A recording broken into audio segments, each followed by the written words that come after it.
And we are looking now at live pictures coming in from Vatican City. What we're looking at is that procession today for moving the coffin, and there we can see it, of Pope Francis, the Pope who passed away on Monday. His coffin now being moved to St. Peter's Basilica.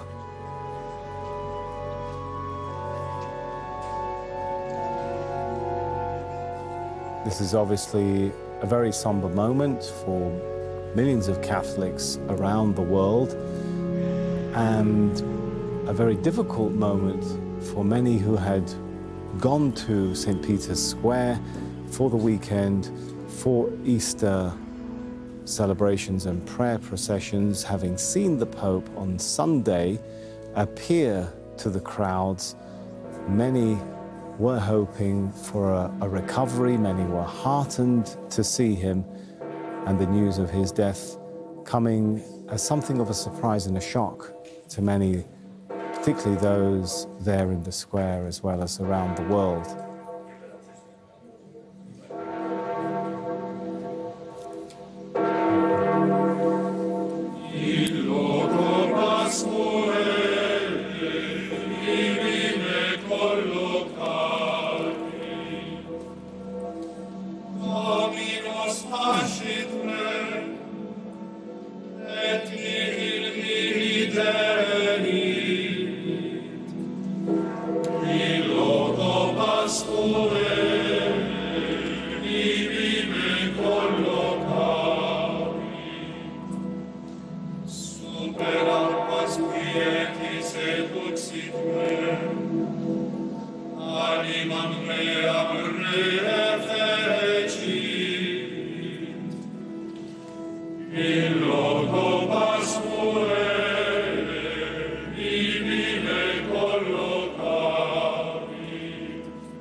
So we're watching the procession there to move the Pope's body to St. Peter's Basilica, where he will lie in state for 3 days, where the public will be allowed in to pay their last respects to a Pope who was remembered for his humility, for his concern for the poor, for his prayers for the peace, and for his stance on issues, sometimes controversial and decisive issues. Heads of state, of course, will be expected for the crescendo of the procession, which is Saturday when the funeral takes place in St. Peter's Square.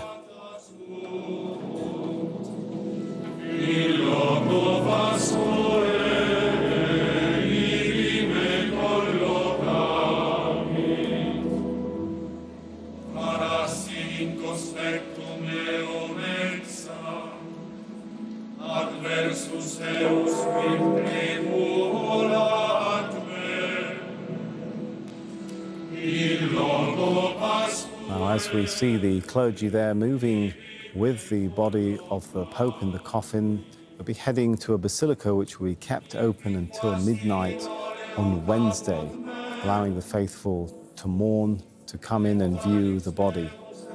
Cardinals also have some business to do, meeting at the Vatican on Tuesday to schedule Francis' funeral and burial plan, and obviously starting the process of the conclave to meet and elect his successor. I believe we now have with us our correspondent Jonah Hull. He's standing by for us at the Vatican City. And Jonah, we're seeing this procession. I think they just left the Pope's residence, right? Maybe you can talk us through the pictures we're seeing right now. Well, they've just left the chapel of Santa Marta. Santa Marta is the small chapel that exists within the Vatican residence where Pope Francis himself lived. So it is a chapel that he would have used frequently to pray in. He has lain in it since Tuesday in an open coffin with dignitaries, including the Italian Prime Minister, the Italian President, I beg your pardon, coming to view the coffin, and residents of the Vatican itself. And of course, he's now being moved to the 16th century Basilica of St. Peter's. That's the enormous building you can see behind me that dominates St. Peter's Square. Where the funeral will take place on Saturday, but also where in a couple of hours' time his body will be placed on the altar, and after another service inside St. Peter's, the central doors will be open to the faithful, the Catholic faithful, who are already filling the square, waiting for the opportunity to file past Pope Francis's body and pay their final respects. They'll be able to do that till midnight on Wednesday and until midnight on Thursday, and then until 7 p.m.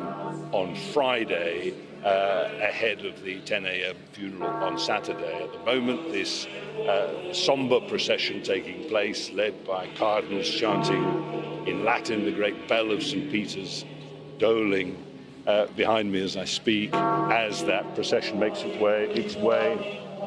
I'm just taking a look at the live picture being broadcast on the square. I see they're not actually moving at this moment, but the red-robed cardinals in attendance, the coffin, of course, watched over by the Swiss Guards. It's not going to be a long procession. It's a fairly short distance that they've got to cover from Santa Marta to St. Peter's, through the Piazza of Santa Marta and the Bell's Arch, out of view from us here on the square, but broadcast on a live screen for the faithful congregated here at the moment. And just to clarify, Jonah, for our viewers, perhaps you can talk to us about the significance of St. Peter's Basilica, an important institution in church history, church tradition, not in the New Testament, but the writings of the fathers of the church associate this place with the burial of St. Peter, one of the apostles of Jesus, right?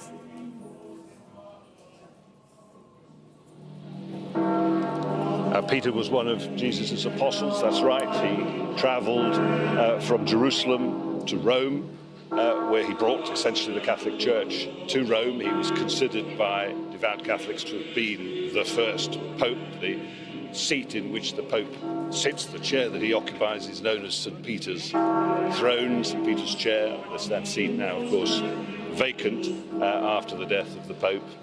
So yes, St. Peter's Basilica, a 16th century, immense and very impressive building, the centrepiece of St. Peter's Square, and this, of course, the heart of Catholicism, an immensely significant and important location.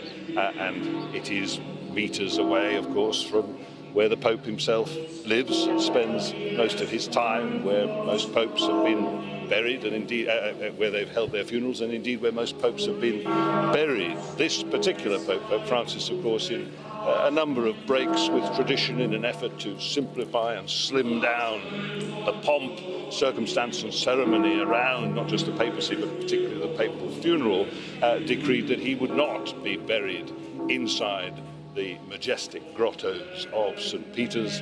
Instead, he will be buried 2 or 3 miles away from here in the Basilica of another church, Santa Maria Maggiore. It was very close to his heart, that he visited immediately after becoming Pope, to pray that he would visit every time he went on his travels from Rome. He would depart with prayers at Santa Maria Maggiore and immediately return to Santa Maria Maggiore. And inside Santa Maria Maggiore, he will be interred on Saturday in what he has decreed will be a simple, unadorned tomb, but for the name Franciscus, his Latin name, of course, inscribed on top.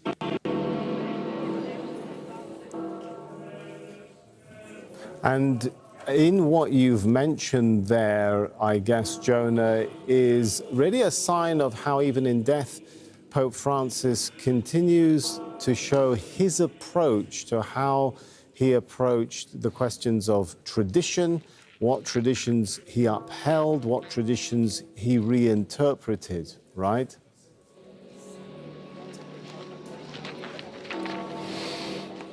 It was probably the central theme of his papacy and his legacy, that he sought to, well, first of all, recognize that the church was becoming somewhat disconnected from many of its faithful, that it was no longer within reach or occurring at a level of the people, the faithful, the poor, the downtrodden, the marginalized, for whom, of course, the church was an original refuge. And Pope Francis sought to change all of that. He sought to pull away, to strip away the sort of majesty of the church and bring a humility to it. He chose the name Francis after St. Francis of Assisi, of course, who embodied all of those values and who worked in his lifetime for the poor, and that was the church that Francis wanted to build, a poor church for poor people, is what he said in his very first speech. So yes, he is noted here, and everybody you talk to here will tell you that he is noted for his embrace of the poor,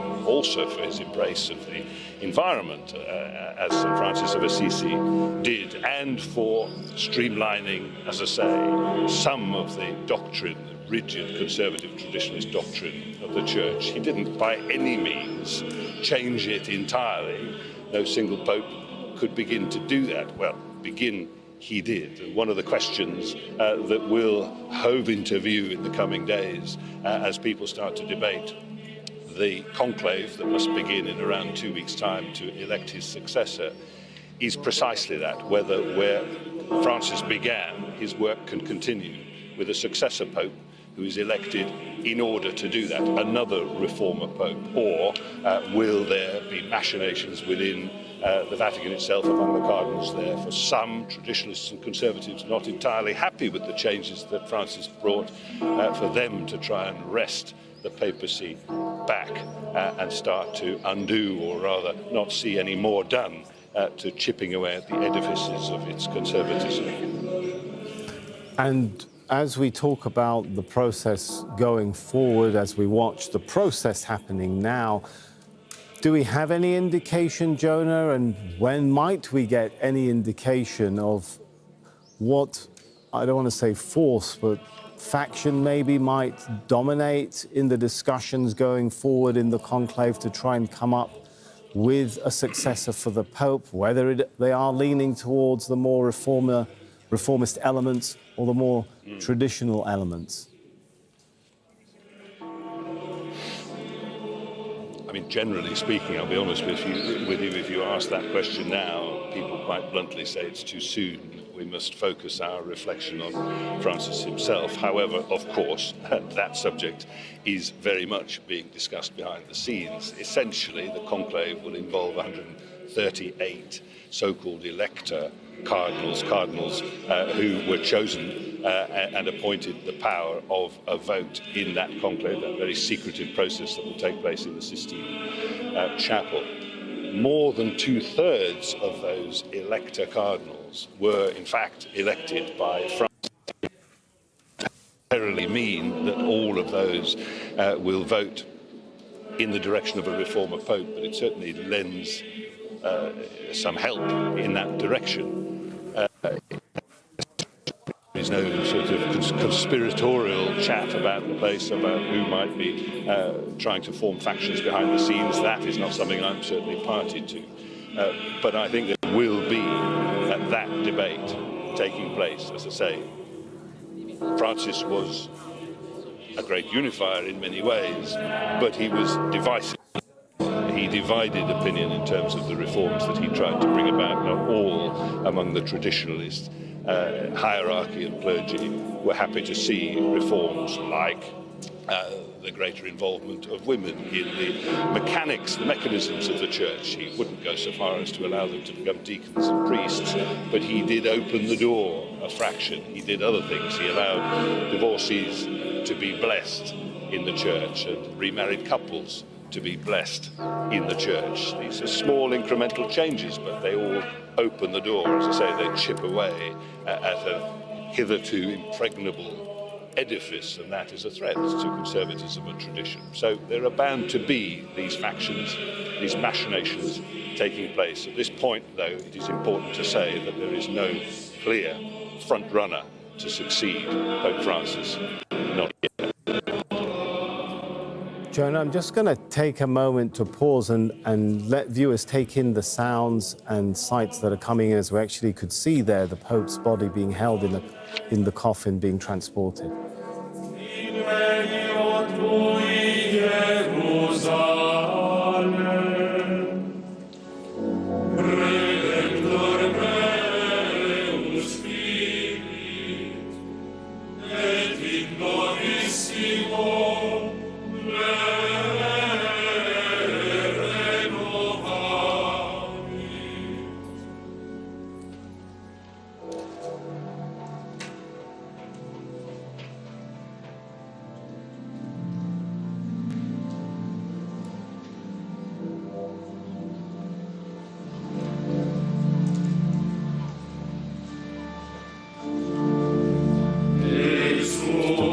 Up to speed, we are watching live pictures coming in from Vatican City, where we're seeing there the coffin of Pope Francis being transported from his residence towards St. Peter's Basilica.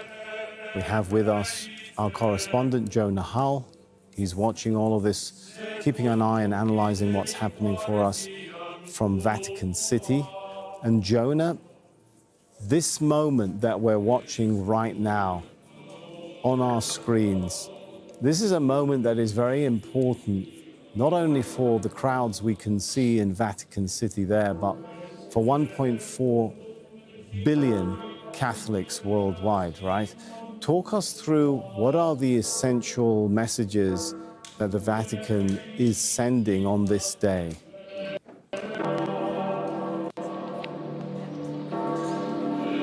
Well, I suppose, of course, the key message is continuity, that the power invested in the papacy continues, passing from one pope to the next. We're witnessing the passing now, and all of the messaging from the Vatican over the coming days will involve successive meetings by cardinals behind closed doors to discuss the processes and the timing, not just of the funeral, which is the next big stage, but the conclave to elect his successor. In all of this, there is ritual, there is tradition, and there is an essential sense of continuity. I think that probably would be the central message. People watching, of course, all over the world, in countries on every continent, 1.4 billion strong, the Catholic congregation, not growing everywhere, it has to be said, growing in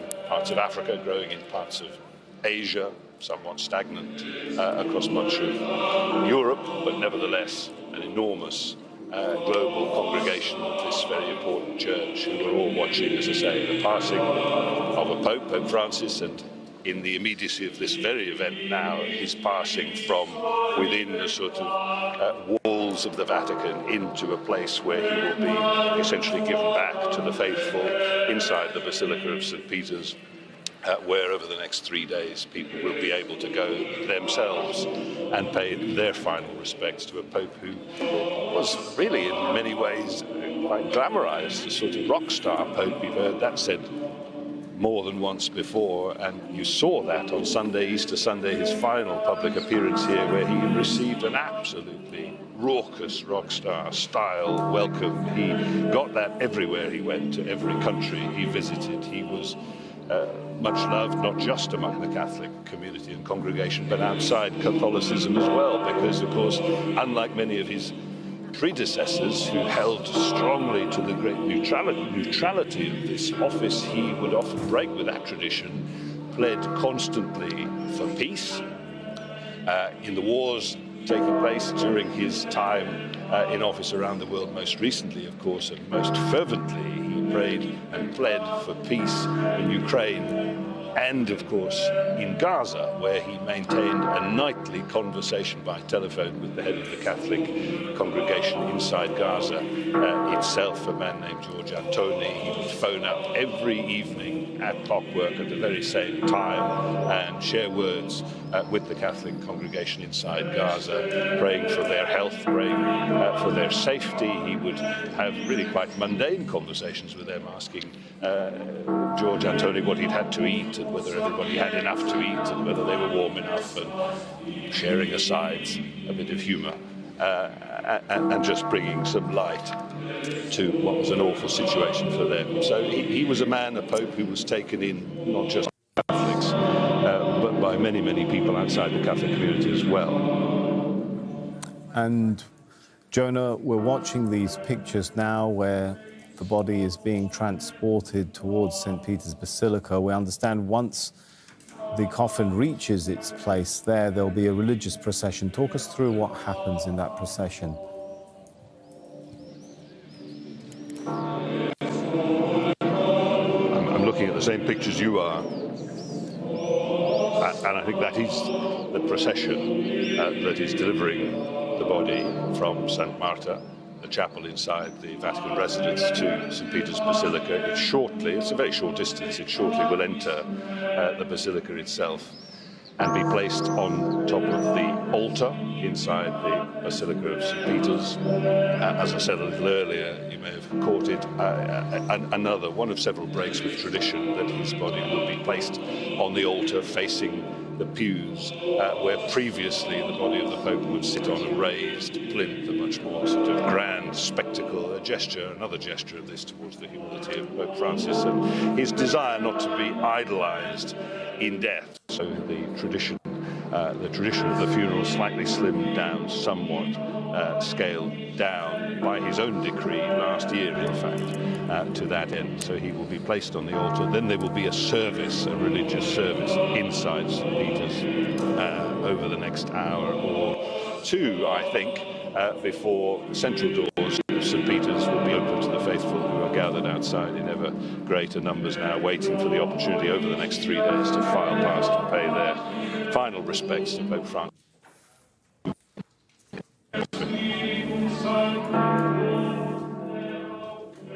And all of this, Jonah, leading up, of course, to Saturday, when the funeral begins.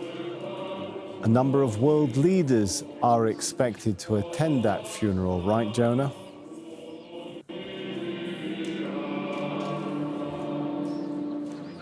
Yes, that's right. Underway for the funeral, 10 a.m. on Saturday. That's taking place. Tens of thousands of people will fill the square behind me. And along with them, world leaders from countries representing a list that is growing all the time. I'll just mention that Pope Francis's coffin now being led up the steps in front of St. Peter's, and will very shortly pass through the central door. The funeral will take place on those steps, pretty much where his coffin is situated as we speak. Now, the list of global leaders, pretty impressive already, growing all the time, includes the US President Donald Trump. It includes leaders from countries like France, Brazil, Germany, Poland, Argentina, Britain, Ukraine. There will be African leaders in attendance, Asian leaders in attendance, those countries and regions where the Catholic Church is growing most rapidly. The crowd now, as Pope Francis's coffin passes Peter's Basilica in the company of cardinals, red-robed cardinals, the crowd breaking into somber applause, really, as he arrives now to the place where he will essentially be given back to the faithful, to the people of this church, for them to be able to come and pay their respects.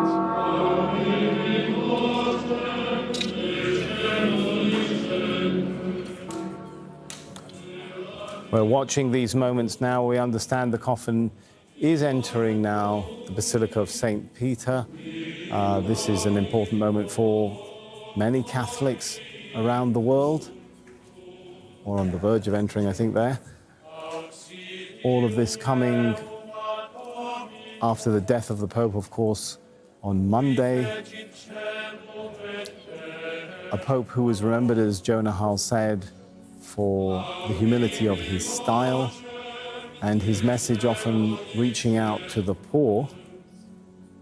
And Jonah, as you were talking about the funeral on Saturday, the message of the Pope often was at odds with some of the policies of those world leaders, especially when it comes to some of the issues of inclusivity and treatment of migrants.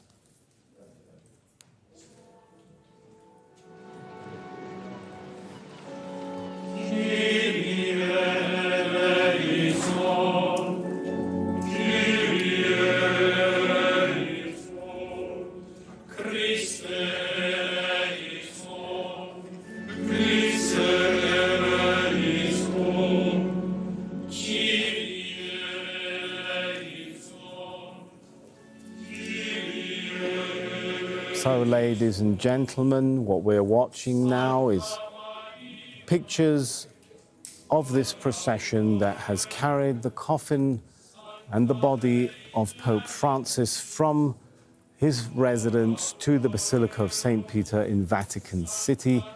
There will be, we understand, a religious service, and all of this building up towards the funeral of the Pope on Saturday.